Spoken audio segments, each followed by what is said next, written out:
놀라운 능력이 뒤따르는 선생. 바울의 중요한 캐릭터 중 하나는 성경 교사입니다. 선생으로서의 바울의 면모가 가장 잘 드러난 지역은 에베소입니다.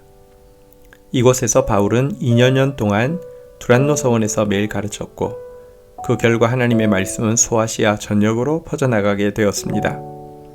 그리고 하나님은 이 시기에 바울의 손을 통하여 놀라운 능력이 나타나게 해 주셨습니다. 그리하여 그의 손수건이나 앞치마만 가져다가 병든 사람에게 얹어도 병이 치유되고 악귀가 쫓겨났습니다. 그렇다면 바울 선생의 어떤 모습 때문에 이 같은 놀라운 능력이 동반되었을까요? 첫 번째는 소명에 대한 순종입니다. 에베소에서 강력한 기적이 일어난 것은 바울이 유대인의 회당을 떠나 이방인들에게로 들어가기로 결심했기 때문입니다. 사실 하나님께서 주신 바울의 소명은 이방인에게 가서 복음을 전하는 것이었습니다. 하지만 바울은 자기 민족을 너무나 사랑했고 어디를 가든지 먼저 유대인에게 복음을 전하려 했고 그 결과는 언제나 단기 사역 후에 쫓겨나는 것이었습니다. 그런데 그가 에베소에서 자기의 소명인 이방인의 사도로서의 삶을 결단하자 2년 6개월간의 장기 사역의 길이 열렸고 놀라운 능력도 자연스럽게 뒤따랐던 것입니다. 두 번째는 말씀에 대한 집중입니다. 에베소에서 바울이 한 일은 두란노 서원을 빌려 말씀을 가르치는 것이었습니다. 그는 다른 어떤 것이 아니라 말씀에 최우선 순위를 두고 집중했습니다.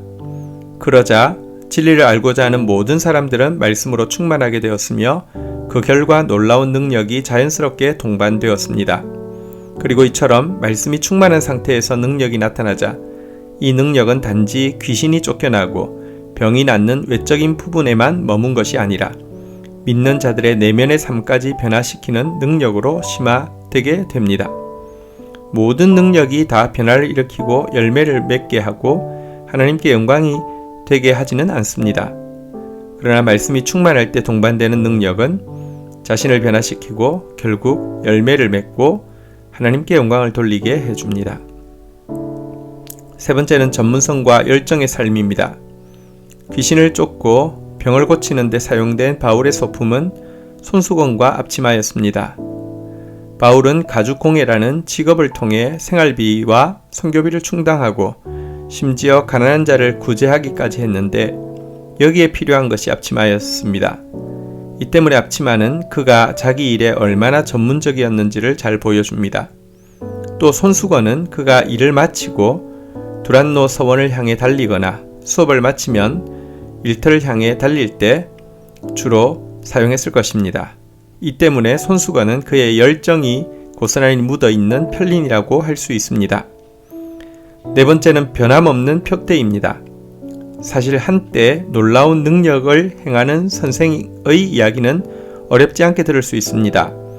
그러나 그것으로 위대한 선생이라는 자기 평판을 세우려고 하거나 세상적인 물질과 권력을 보상으로 구하다가 변질되어 추하게 된 선생들의 이야기는 더 쉽게 들을 수 있습니다. 하지만 바울의 변함없는 표대는 세상이 아니라 하나님 나라였으며 자기가 아니라 주 예수 그리스도 뿐이었습니다. 이런 점에서 볼 때 선생으로서 바울이 보인 가장 놀라운 능력은 그의 행실의 결말로 그의 가르침이 진실이었음을 증언하고 있다는 점입니다. 하나님의 말씀을 너희에게 일러주고 너희를 인도하던 자들을 생각하여 그들의 행실의 결말을 주의하여 보고 그들의 믿음을 본받으라. 오늘 우리가 사는 사회에는 경악할 만큼 희한한 일들이 도처에서 일어나고 있습니다. 이런 세상에서 선으로 악을 이기기 위해서는 놀라운 능력이 따르게 해주었던 바울 선생의 모습들을 우리도 가지게 되기를 사모해야만 합니다. 사도행전 19장 10절에서 12절 두 해 동안 이같이 하니 아시아에 사는 자는 유대인이나 헬라인이나 다 주의 말씀을 듣더라. 하나님이 바울의 손으로 놀라운 능력을 행하게 하시니 심지어 사람들이 바울의 몸에서 손수건이나 앞치마를 가져다가 병든 사람에게 얹으면 그 병이 떠나고 악귀도 나가더라.